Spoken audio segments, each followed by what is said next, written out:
We are Rogue Media Sports. It is the Doomsday Podcast. And once again, Cowboys victory. They improved to 3-1, 36-28 win.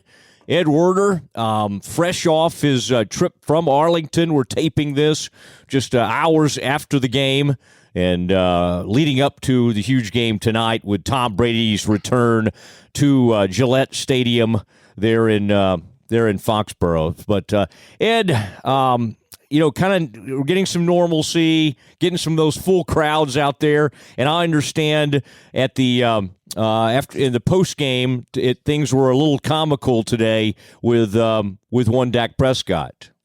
Yeah, I thought there was a great moment after the game, which, as you know from being out there, the big press conferences take place in a room where you'll have Mike McCarthy and then Dak Prescott. And today, Trevon Diggs got an opportunity to work in the big room after the game. And it is a large room. And on one side is a wall of windows, which on the other side of is a bar. Of course, at Jerry World, there would be a bar on each side of the field. And so just on the other side of those windows is there's a bar. And so while Dak is doing his press conference, the fans in the bar can see him. And depending on their level of inebriation, they'll try to get involved. And they were pounding on the glass in a very excited way. And Dak finally looked over at us and says, "For a noon game, they're pretty much ready to go, huh?" And then everybody laughed and the pounding persisted, and he raised his hands like he wanted more of it. And he said, "Hey, I have to call plays in this. You guys can ask questions in it." So he made us ask questions in a very challenging noise environment, but it was all in good fun and a great moment of levity with Dak, who always handles these things so magnificently. Love that. Love the levity and Dak's good humor, and we appreciate that. Ed, your camera, by the way, is that Ed's camera? It's kind of going, it's bouncing all over the place. Are you holding it or something? I'm holding it because I usually do this on my iPad. Okay. Well, my iPad's almost out of power, and since the headphones plug into the power outlet, I had to modify my program today. So this is my electronic genius at work. Oh man, this is like a Soderbergh film or something like that. But good to be with you. Lots to go here, but Chris Gross, if you would please play the music.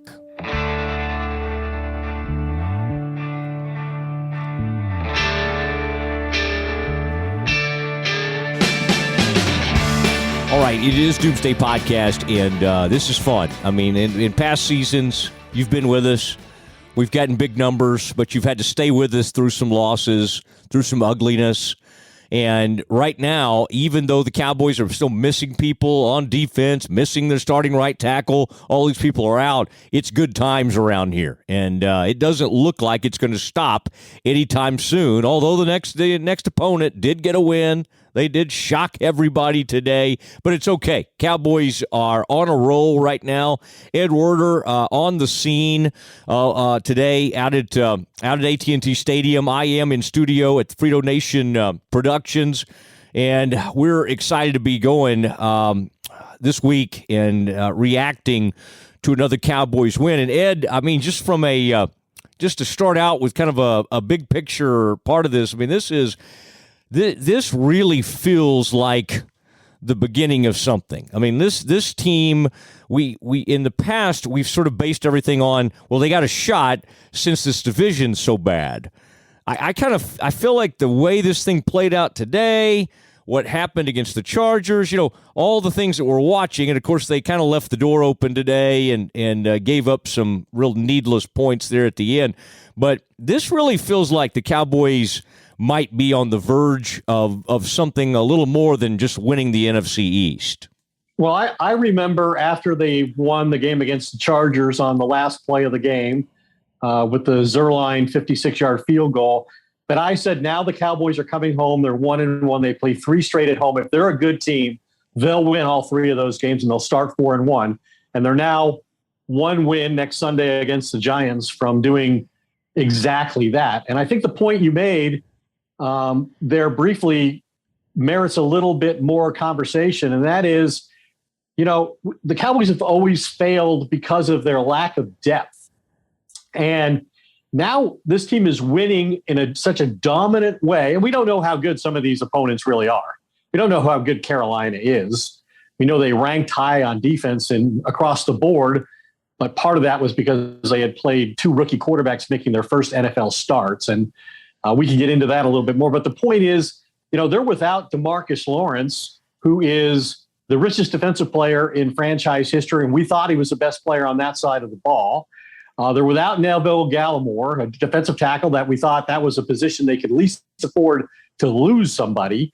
Their second-round pick, Kelvin Joseph, has not contributed a single snap at corner, which they expected he would play opposite Trevon Diggs. That hasn't happened. You mentioned they're without Leo Collins, they're without Michael Gallup. And despite all of those losses, 5 or 6 starters, like nobody even realizes it because they've played so well and they've won.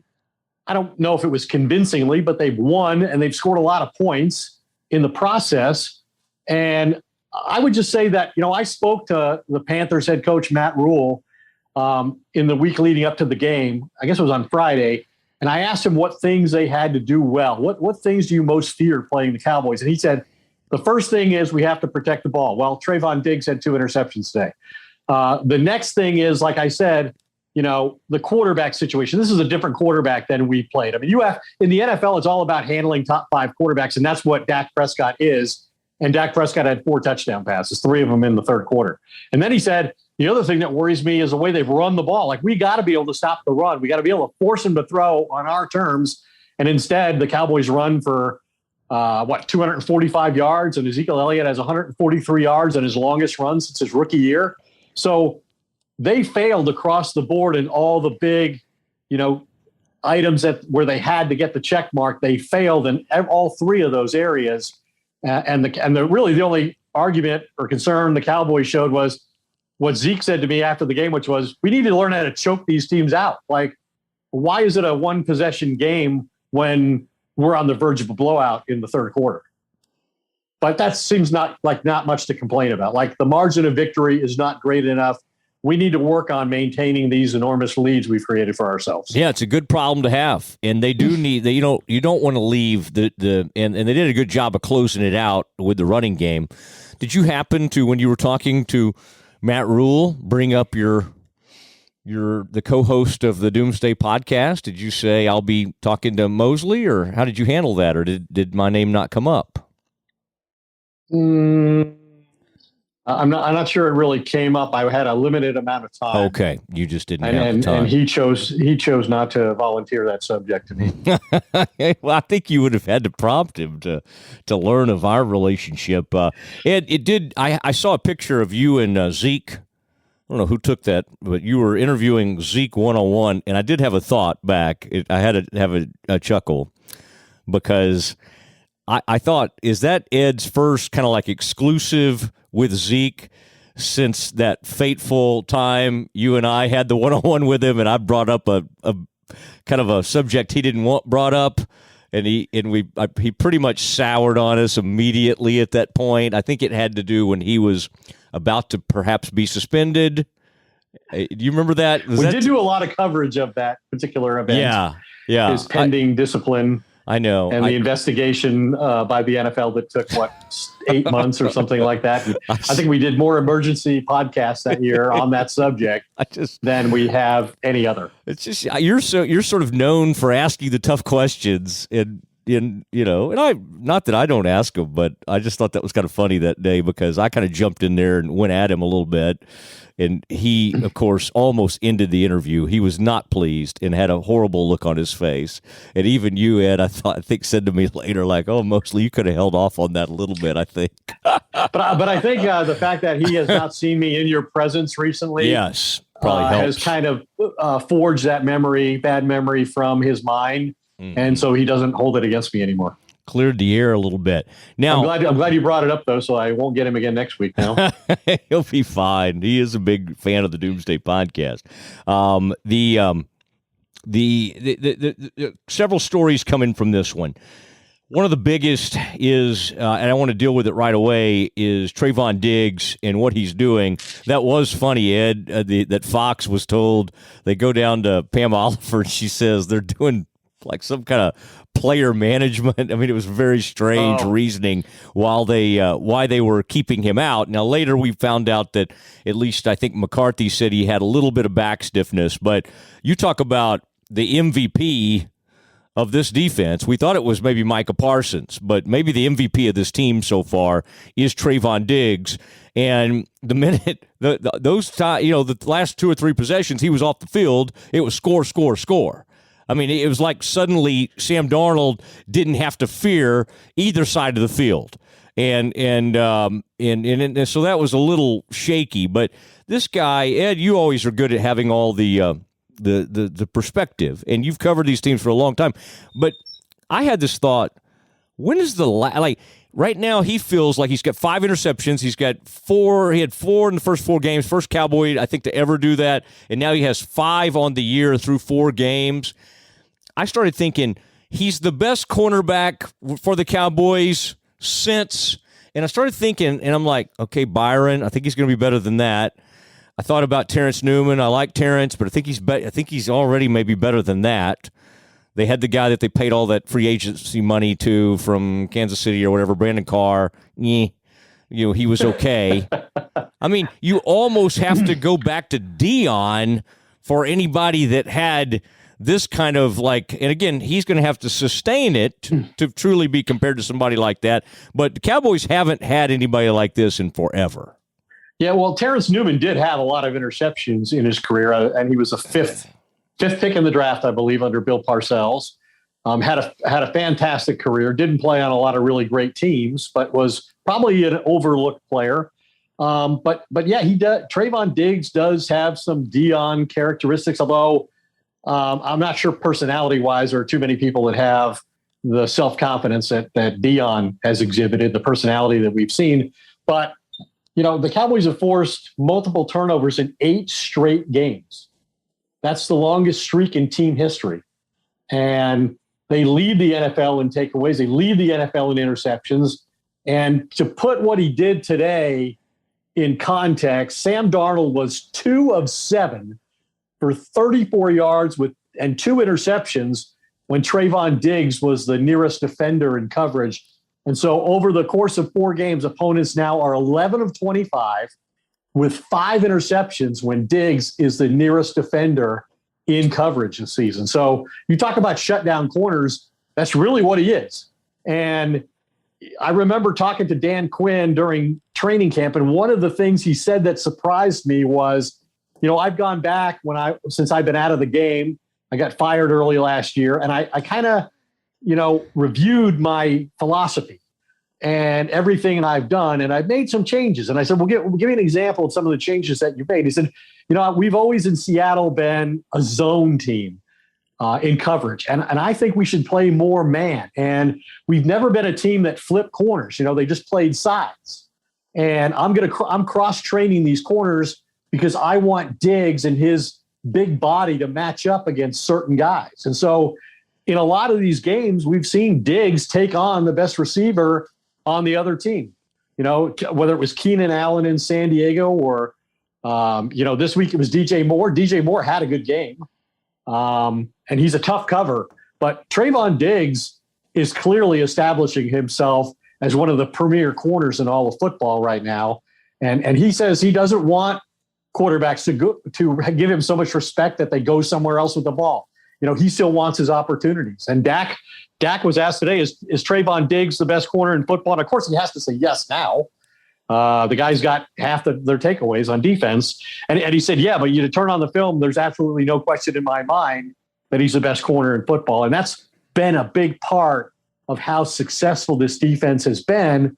And if you look at it in a more broad context, the Cowboys are really benefiting from playing all these young guys on defense.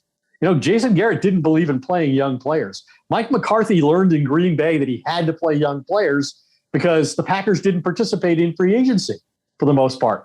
And so any change you made on your team came from within. It came from playing young players, rookies and second-year guys. And the Cowboys are getting a ton of great play on defense out of first and second year players. Yeah, and then also sort of the journeyman situation, curse. I mean, Casey had made some kind of huge hit today, by the way, and I think that was that's one of those things now where if something looks that violent, they just immediately throw a flag. But some of these safeties that we didn't really know much about, Ed, I mean, we thought Donovan Wilson was promising, right? And now you look out there and Curse and Casey, and there's one other guy, Hooker. Malik Hooker. Yeah, him. Yeah, Malik Hooker. He's been around a little bit, kind of a journeyman, and these guys are making plays. That Curse is all over the place. He's hitting a quarterback. He's making plays on the ball. Kazi, who's a free agent signing who played with Dan Quinn. And again, you talk about guys that they've been missing. Keanu Neal hasn't played in the last 2 games. Yeah, and he and Micah Parsons were supposed to be the starting linebackers, and today it was. Parsons was not playing as much defensive end in the base defense. He was playing linebacker next to Leighton Vander Esch. And then, Jalen Smith came in and took some reps at linebacker. So Micah Parsons has made a huge impact. Diggs has made a huge impact. And then you look at, Osa Odigizua, I guess. Is that right? He and Chauncey Goldston and Micah Parsons combined on 2 sacks. This is the first time the Cowboys had 3 rookies record a sack in the same game since DeMarcus Ware, Chris Canty, and Jay Ratliff at Oakland in 2005. So this is pretty unique assistance and contribution they're getting from young players on defense. Yeah. You said some of those names. What about, Golston, Osa Odigizua. I mean, these guys were just crashing the pocket today, and that was the reason they were even able to take Parsons and put him off the ball. They're going to be able to use him all over the place, but the guy's everywhere. I've got a thought right now, Ed. The Kellen Moore. It's a good time for one of those. Yeah. I'd like to interject something, if you don't mind, on our podcast here, the Doomsday Podcast. Kellen Moore is, being universally praised across the league. Seems to, the scheme, the plays he's running just seems to be on top of everything. Dan Quinn has taken an extremely suspect defense, and again, that's missing people, and they play a lot more sound. They're getting pressure. I mean, it just seems like fast. They play fast. It just seems like there's been some fraudulence in the past, and this thing seems to be it's an opportunistic defense. It almost reminds me a little bit some of those Saints teams used to cover. They're not going to do any shutouts. It's not like the old Ravens or some of those great Giants defenses. But they're opportunistic. They give up a lot of big plays, but they cover it up with turnovers for the most part. Yeah, I agree with that. All these takeaways that you mentioned, 8 straight games. But Kellen Moore, Dan Quinn, but what's a little bit amusing to me is this team's hot right now. They're 3-1. They're the Cowboys, so they're already going to get a lot of juice and a lot of excitement, and they're always marching toward the Super Bowl. But there's some actual stuff behind that right now. And the only person we never mention in any of that is the head coach. Like it's like all this great stuff's happening. I'll mention him. And Mike McCarthy's just sort of like along for the ride. We've questioned his game management on a fairly regular basis, and there were a couple occasions where you might do that today, but maybe not so much. But I would say this. I would say, Mike McCarthy's a Super Bowl winning coach from an offensive background, and Jerry and Steven cited his success developing quarterbacks as being a prominent part of their decision to hire him. He's smart enough that he decided not to call the plays himself, and he empowered, Kellen Moore, who's been very creative with his game plans and play calls. And then Kellen Moore communicates those to, Dak Prescott, who's a really intelligent quarterback and well prepared, and he's played long enough to recognize what he sees at the line of scrimmage, and then selfless enough to call the play that's most likely to succeed, whether it's run or pass. And, I've obviously said a lot of times that I don't see Mike McCarthy using the running back, using Ezekiel Elliott like he was used under Jason Garrett. He's ever going to contend for a rushing title again. And that's true. The McCarthy never has been known for emphasizing the running game. But the first thing he said in the press conference today is, I really like the way we've run the ball the last 3 weeks. And the Cowboys are really dominant in that phase against the Panthers. They had 245 yards rushing. Listen to this, 196 yards on first down. That's the Cowboys' most in a game in over 30 years. They average 9.3 yards per rush on first down. And the offensive line was outstanding. The Cowboys averaged 5.5 yards per rush before first contact. How about that? They averaged 7 yards per rush before contact on first down. And so they forced the Panthers to play the run, and then Dak Prescott, what do you have, 180 yards? In fact, after the game, somebody said, Dak had 4 touchdown passes, only 180 yards. Really? I didn't even get to 200 yards? he was disappointed. But, Elliott, that's the most rushing yards Elliott's had in the game since week 10 in 2018. His 46-yard run in the third quarter, his longest since his rookie year, third longest in his career. And so really impressive. And then I think one of the other important things as it pertains to the running game was we saw Dak demonstrate the ability for the first time since his injury nearly a year ago, impact the offense as a runner. He came into the game, he had 13 runs for 19 yards before today. And today he had a 15-yard run, a 21-yard run. And he said, hey, I don't think I've moved that fast in a long time. I'm just doing whatever it takes to win. Yeah, Darnold had some good runs as well for the Panthers. But you're right. One was a botched snap or a poor snap, and he picks it up. And I think that was the 21-yarder. They had the 15-yarder. He did look like, and I thought that was interesting. That came up, and Ed, you're always, I would say you're the leader in the Cowboys media in asking questions about Dak running the football. I feel like you've always had the lead in that because you think it's, and I agree with you, it's been an important aspect of who he is, and it seems like they've kind of moved away from it in protecting him and knowing what he was returning from. But when he does, it just adds a whole nother component. And a couple of those today were just out of necessity, but even the fact that it can happen, I thought that was interesting.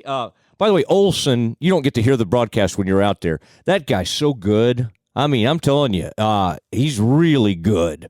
I heard some really bad analysis this weekend. I won't name any. This was on college football. But so when you hear a good one, you know it. And and he just had some – that dude – I think that's why Romo's so good. And this guy, if you can thread the needle and get someone who was just playing – that has the enthusiasm and knowledge, but the thing I like about this guy is he's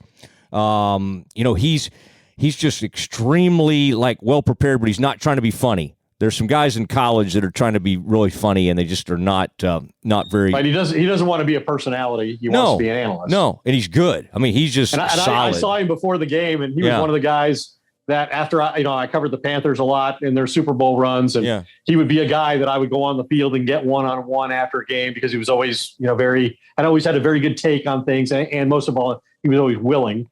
But I went up to him today and I said, well, now that you're not playing anymore, who the hell am I going to interview after the game if the Panthers win? Did he like that? He said, you'll have to find somebody else. Yeah. But I didn't have to find somebody else because the Panthers didn't win. Yeah. Golly. And I got Zeke. I know. I'm supposed to be. I'm going to have a consoling call with Matt Rule later tonight. Just kind of make sure he's okay. Walk him through this thing. They're not used to losing anymore. They were 3-0. I have to say, I covered them when they played the Texans on Thursday night, and I actually thought at halftime they impressed me more playing the way they played against the Cowboys than the way they played against a bad Texans team. Yeah. But obviously they got away from them in the second half, and the Cowboys made whatever adjustments. And, I think they started blitzing Darnold a lot more in the second half and create a lot of pressure on him. And then they had the turnovers, and the Cowboys were able to turn those into points, and they really took control of the game pretty quickly in the third quarter. All right, Ed, I want you to, and you got to meet this man actually before the show via Zoom. But we're introducing a new sponsor, a new partner with the Doomsday Podcast. It is Goodness Steak Seasoning. Ed, that's Goodness Steak Seasoning, created in 2008 By my math, that's like 13 years ago or so. And Jason Velow, father of 4, right here in the Metroplex, Ed, and just was doing like a small roast and wanted to spice it up a little bit and just kind of went in the pantry, found some spices, and created a tasty combination that Eddie got some great feedback from the family. Now, I get feedback from the family, rarely positive, but when I do, if it is positive, I don't go out and like create a business based on that positive, affirmation. Well, Jason did. And with the encouragement of friends and family, he started packaging a blend of Texas herbs and spices and sharing it with the world. And, Ed, it's become Goodness Steak Seasoning, which you can put on chicken, hamburgers, grilled vegetables, much more. You just go to bringthetasty.com to order your bottle today. Now, go do this. I want Jason to think, man, I'm very proud of this partnership. And that's going to take you going to this website. A jar or 2 of Goodness Steak Seasoning, Ed, would be a good holiday gift. You and I and Frito always exchange gifts, and Chris Gross. This would be a beautiful little holiday gift. I've not gotten one gift from you. I still have that razors. You have my Harry's razors still, I think. I got you and Frito some Harry's razors and somewhere in my closet. Anyway, back to the delicious steak seasoning. Yeah. Ed, does this not excite you, though? I mean, you're a guy who likes to grill a little bit. You know what I mean? I love a good steak. I love a good flavorful steak. This sounds exactly like what I would use. You might even sneak this, all those steakhouses you go to, like Al Biernay's, like sneak a little Del package. Frisco's, yeah. Yeah, we'll sneak Not to insult the chef, but would you mind if he added a little of this for me? Yeah, or you could actually put it on there after the steak comes out. Just kind of put a little bit on there. Just order today at bringthetasty.com.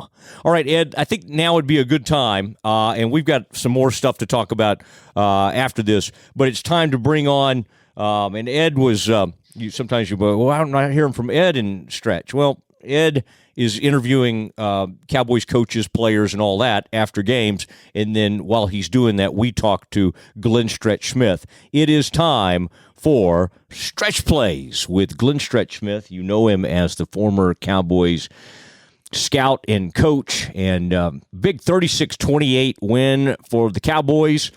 Stretch, I know you probably found something the Cowboys could be upset about, but let's start with a little bit of the positive.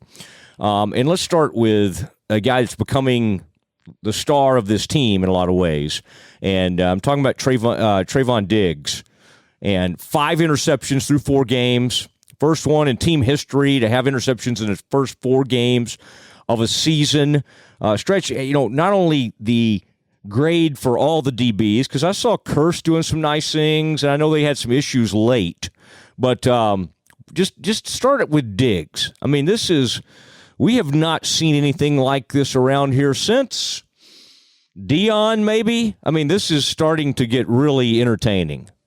Well, I mean, when you look at how they're using him, that's what I like. In the very first interception, I mean, they're playing a true one robber look where he doesn't just have a responsibility. He's the robber guy down in there. He's doing nothing but reading what Sam Darnold was doing, was able to let his eyes and let him understand where the play was going to make the pick.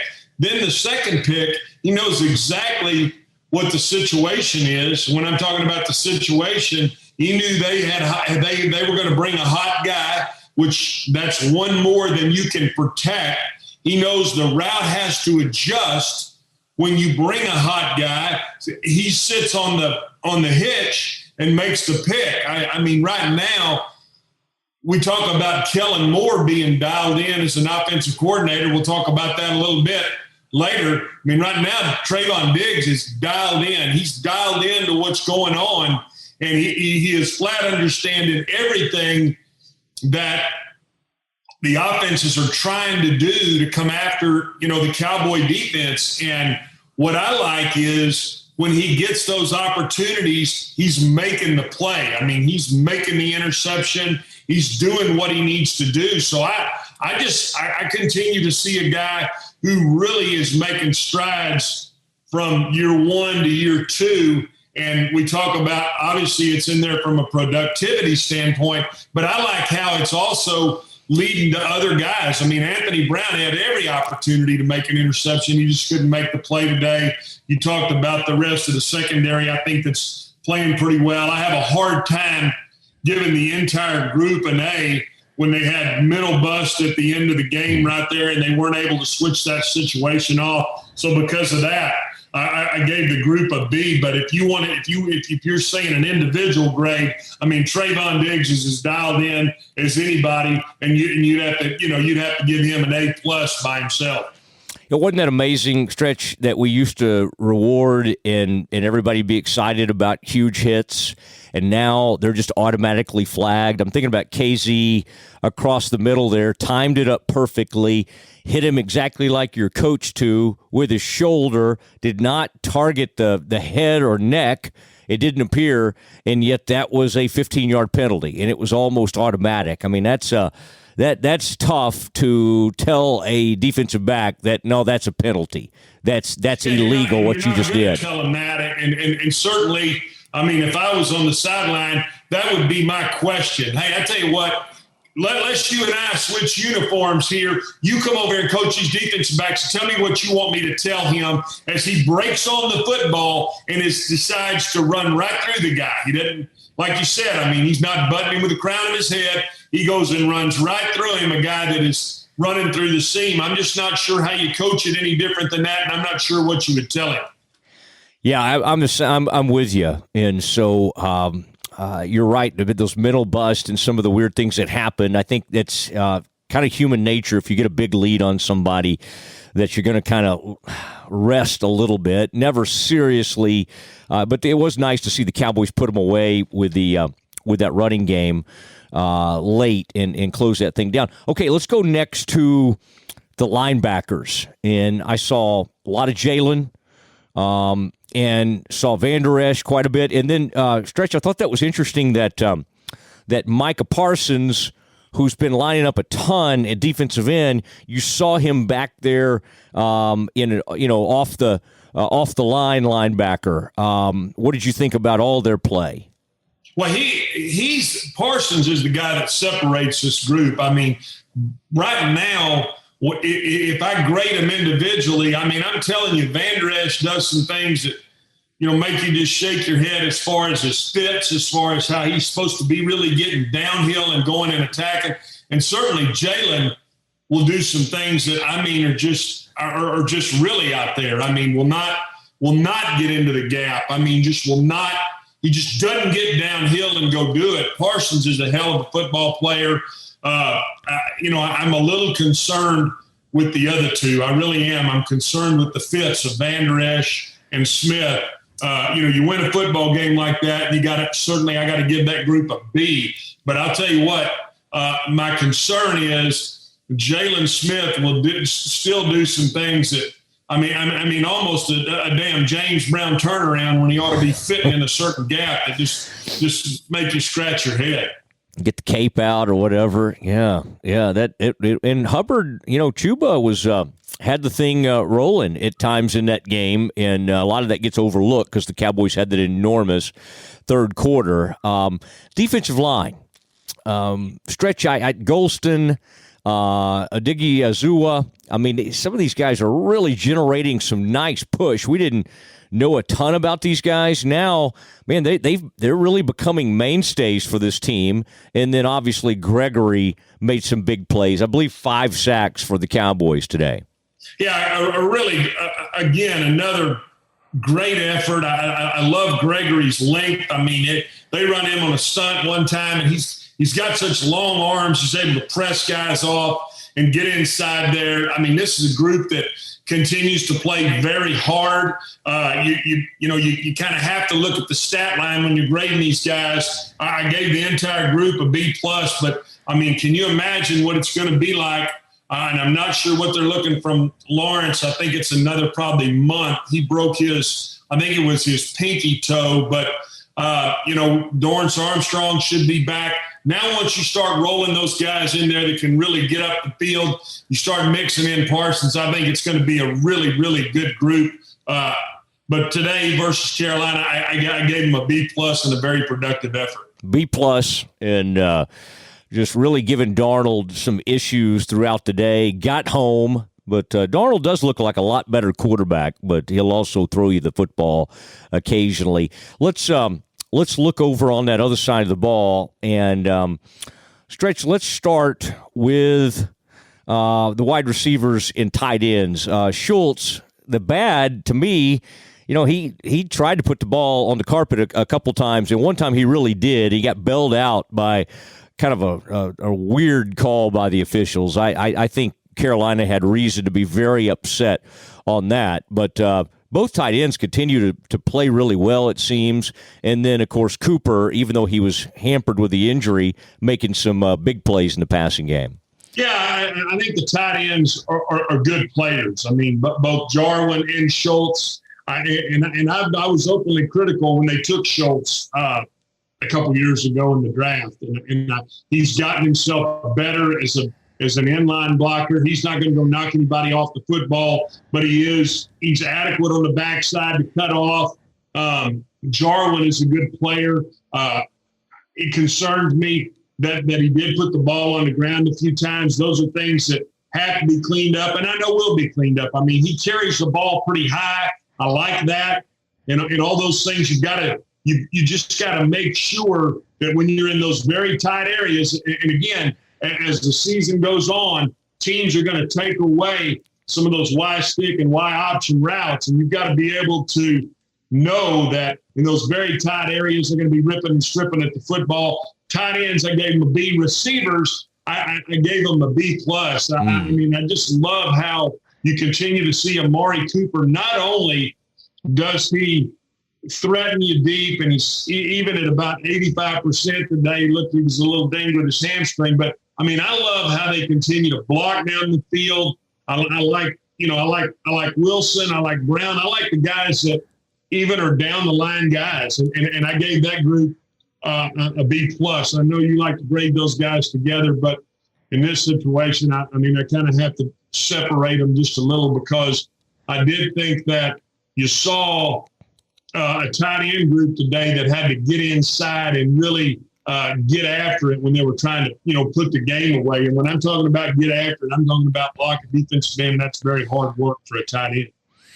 Yeah, and this was really an interesting. On the other side, DJ Moore Stretch? Did you see that run after the catch? I mean, I thought we saw some good receiver play today in a lot of areas. Okay, the O-line. You've had a chance to take. I know you'll look at even more film, but you had a chance to kind of look back at it. I keep seeing. I think that I now understand why Connor Williams gets called for holding so much, because he's doing it even when he's not getting called. So I am seeing a little bit of that, but for the most part, it seemed like the O-line, the running game was hitting on all cylinders, and on the few times, I mean, Dak didn't have to pass that much, but when he did, he held up. I think they only hit him once today. Yeah, this is a group that is really playing well, and I'm talking about they are playing as a group as good as any group on the football team. And I'm telling you that I think Joe Philbin does an unbelievable job with the offensive line. And when you look at how they were blocking 8 and 9 man fronts today, and they were moving them off the football, you got to give that group an A. I thought they did a phenomenal job. I do think Connor Williams is still a little light. I'm saying, as far as weight-wise, when you have to go down in there and you have to play that 2-eye, that guy that's almost beating you by alignment, it takes some real lead in your tail to get that done. And at times he does get called for holding. But I'm going to tell you something. He's a hell of an athlete. He's a great foot athlete.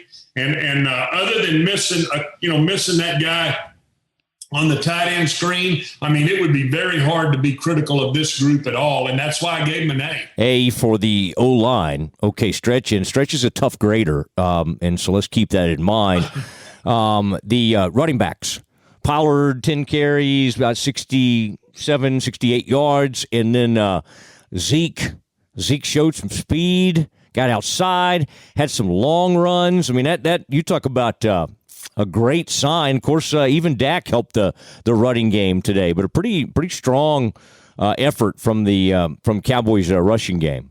Yeah, I love this 1-2 punch and how they're kind of developing what they're doing, how Kellen Moore is using these guys. I mean, I thought it was a great 4th down call when they run the option out there, let Zeke go out there and pitch it. I mean, those are things that obviously they've worked on. I saw Pollard, and you can see they're kind of rubbing off on one another. I saw Pollard come in and did a great job in pass protection. Normally that's Zeke butting that linebacker up in the mouth. Today it was Pollard in a couple of situations and a couple occasions. They can catch a football. This is another group that's incredibly dialed in. I gave the running backs an A. Okay, A there, and you saw on that key possession where they at the very end of the game where they needed to run out the clock, the first carry was Pollard, and even though Zeke had a great game, and so I think there is kind of an unselfish approach right now between those two, and they seemingly have a great relationship, and I think that's a really good thing. Okay, the quarterback. Matt,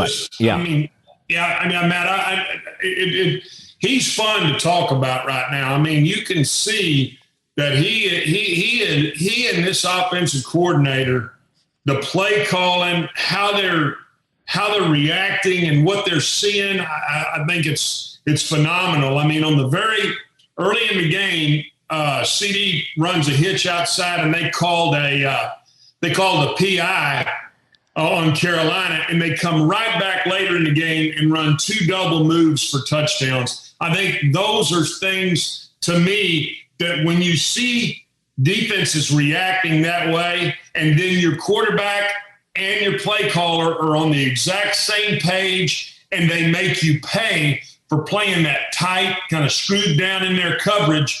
I love what Dak's doing. I think it's phenomenal that in this short period of time, he's playing coming out of that injury I'm talking about.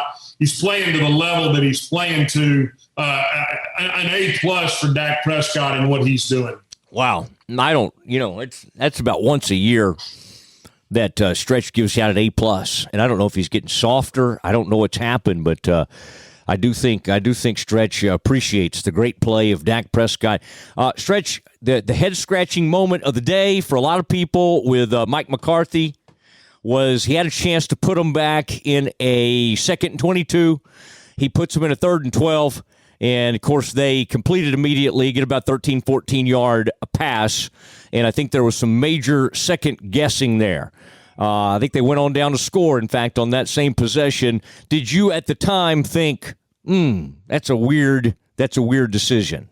Why wouldn't you back them up? I mean, that as an offensive play caller, there's nothing more uncomfortable than being right there in the shadow of the goalpost. I mean, it's the way the punter is. You push him back as far as you can push him back. I have no idea what he was doing. I have no idea what he was doing going for 2 in the situation. I don't have any idea what he was doing when he came back and went for 2 chasing points in the situation. And then he calls the boot out there, and they throw the flat to Schultz, and he was a little short to get in. I don't know. I mean, this guy is such a reckless. I mean, I don't know how to say it any different than he's a reckless gambler, and I mean, it's really hard to root on this situation. I thought it was interesting today. For the first time, I don't know if you saw this or not, Matt, but they showed the coaches up in the press box, and I saw kind of his right-hand guy, Ben McAdoo, who was the former, head coach of the Giants. I had no idea how he got that job, but he was back in the corner, and he was sitting up in the very corner of the press box, and he had his mic turned all the way up. Could have been a dead set, could have just been a complete dead set, but he was just steady looking through the binoculars. So I don't know who he's listening to, or if it's Ben McAdoo he's listening to, and maybe they just. I mean, maybe they're just, listening to some Jim Morrison, some of that stuff that you listen to when you got your Ozark Mountain Devil's Flat bill on, and you're just kind of doing your own thing. Hey, as long as they don't let McAdoo call any plays, I'm okay. Hey, hold on a second. I want to let you look at something. One of your favorites. Look at that mop. Good God. Good gracious, Mosley. It's just, I mean, sometimes you just have to let your freak flow a little bit. And Hey, speaking of the Doors, I mean, you look like my man Zarek that used to play that. You got that look going on. All right, Stretch, I appreciate that. I wanted to get you one look at it there. Also, by the way, new sponsor, Goodness Steak Seasoning. I'm going to show you this cap. Look at that G. Beautiful cursive script. We appreciate Goodness Steak Seasoning being with us. Now, Stretch, it is that time. You always like to be a part of this. I don't know if you really do, but I always like to make you a part of this. Miller Lite is the perfect drink for Stretch just doing you. You know, just being Stretch. No need for faking. It's simply a great tasting light beer. Great taste, only 96 calories. Miller Lite brewed with beer lovers in mind. That's a rare combination. Stretch, a lot of people think you got to get a lot of calories or get a real dark ale or something to get some real taste. But when you can get just a small amount of calories with wonderful taste, now that's a good thing. That's a good thing, Stretch, and that's something I think, you and I kind of stay away from the drink a lot of times, but I think there would have been a time in our lives a good Miller Lite would have been something we would have invested time in. Well, and I like that you're still worried about your swimsuit figure here going into October, and worried about counting your calories and doing all that. So I'm glad to hear it. But yeah, nothing like an ice cold Miller Lite, Mosley, on a big win after the Cowboys win, a little Sunday evening wind down. So next time you're getting ready to enjoy cold ones with your friends, go to MillerLite.com/Doomsday to find delivery options near you. Celebrate responsibly. Miller Lite Brewing Company, Milwaukee, Wisconsin. 96 calories and 3.2 carbs per 12 ounces. Stretch, all my best, okay? As you go about your evening and you start this week, just know we're all thinking about you. And good luck on TV tonight, okay? Thanks over there, Mosley. Sorry to bother you this evening, pal. Okay, there he goes. No, you never bother me. It is Glenn Stretch Smith with his stretch marks. All right, always fun to have Stretch on. You can watch him on Sunday nights, WFAA, over there with Joe Trahan, who has replaced the fired Del Hansen. All right, as we continue to roll on here, Ed, a couple of notes from this game. One thing I haven't brought up to you, that Dalton Schultz had the one possession where he kept trying to fumble the ball away. One was ruled fumble, but then overturned. They said he was down, and then that was a big-time tackle. I'm trying to think who that was. They just lifted him up off the ground. That wasn't Shaq, was it? Was that Shaq? Shaq Lawson. I think that was their linebacker. My gosh, he picks him up off the ground, and the ball comes out. I mean, it's just a flat-out fumble, and they end up ruling that his forward momentum had stopped. And I would say if we view things through kind of the Cowboys angle and all of that kind of stuff, and the Cowboys went on to lead by a lot, and it really wasn't particularly that close, although the score kind of looks closer. But Ed, that was a really big moment in that game, because Cowboys were able to, I mean, that would have been really a huge play for the Panthers, and I understand why Matt Rule and all those players were very upset about that. Yeah, the Panthers came into the game first in the NFL in sacks and quarterback hits, and number one against the run and the pass. They didn't have a sack. They didn't sack Dak Prescott, and the Cowboys did not have a turnover, although, as you said, Dalton Schultz seemed very determined to make sure he had at least one. And not only were there those two plays by the Jerome Boger crew that were questionable, but then remember when they did score the touchdown, they went for two because of a penalty. Schultz caught a pass in the flat and tried to extend the ball across the goal line on a 2-point conversion that was initially ruled successful, right? even though he finished that play without the ball in his hands at the end. And they reviewed that and determined, no, he did not have possession of the ball when he broke the plane. So his knee was down. He didn't have possession of the ball. No 2-point conversion. So they didn't have a turnover, but Dalton Schultz had a very scratchy game. I thought maybe they had slipped him the K-ball like they did to Tony Romo in Seattle in that playoff game. Boy, you don't often get that K-ball joke in here. I like that night later at a bar in Seattle. I used to spend a little more time than I do now at those sorts of establishments, and I ran in. Say working. No, I ran into. That's right. Late that night after that horrible situation for Tony. Then the fumble snap, and that ended Parcells' career as a head coach. That was the 2006. He couldn't take it anymore. 2006 season. I ran into another quarterback that night who happened to be on the Cowboys roster, and let me just say, seemed to be enjoying himself. Seemed to be kind of hanging in there that evening. It was none other than Drew Bledsoe, and so we had a nice visit and everything. I'll just say, Drew tried to kind of be there for Tony, but that was not ever a great relationship, and partly because Tony was about to take his job and all those kinds of things. Ed, is there one other thing that you wanted to share? We've got we always at the end like to kind of look ahead, and the Cowboys sitting here at 3-1. Giants at least finally had something good happen.